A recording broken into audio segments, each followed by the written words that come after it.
Rocky island আমাদের উত্তরবঙ্গের কালিম্পং জেলার ছোট্ট একটি শৈল শহর। যদিও শৈল শহর বলা চলে না, কিন্তু পাহাড়ি একটি ছোট্ট শহর।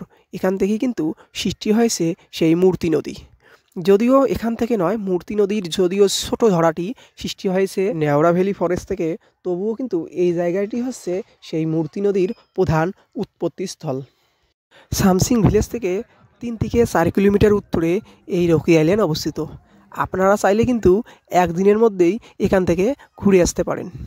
এখানে কিন্তু থাকা এবং খাওয়ার জন্য খুব সুন্দর সুন্দর লজ রয়েছে। রকি আইল্যান্ড, মূর্তি নদী যে রয়েছে সেই মূর্তি নদীর উৎপত্তিস্থল এই জায়গাটির মধ্যেই। এই সময় কিন্তু অনেক পিকনিকের মরশুম, সেই কারণে অসংখ্য ভিড় জমেই আছে।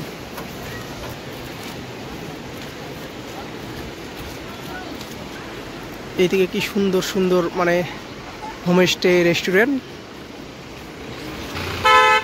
আর এইদিকেই রয়েছে সেই ব্রিজটি। এই ব্রিজটি কিন্তু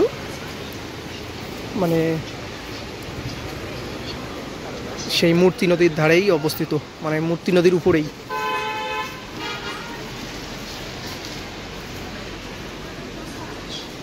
আপনারা যদি এখানে আসেন, এই যে নেপালিদের সেই ট্রেডিশনাল ড্রেস, এটা আপনারা 30 মিনিটের জন্য পরতে পারবেন। তার জন্য আপনাকে দিতে হবে প্রায় 200 টাকার মতো। ওয়াও,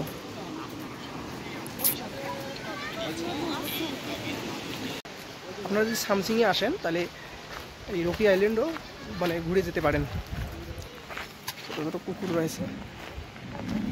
চলো আমরা একটা রেস্টুরেন্টে উঠবো, দেখা যাক।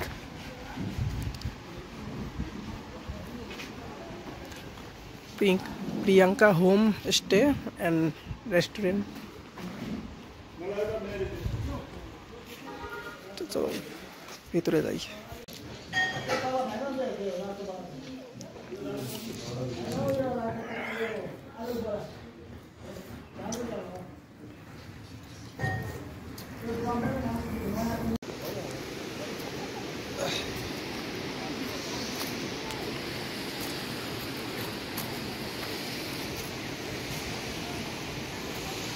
সেই মজার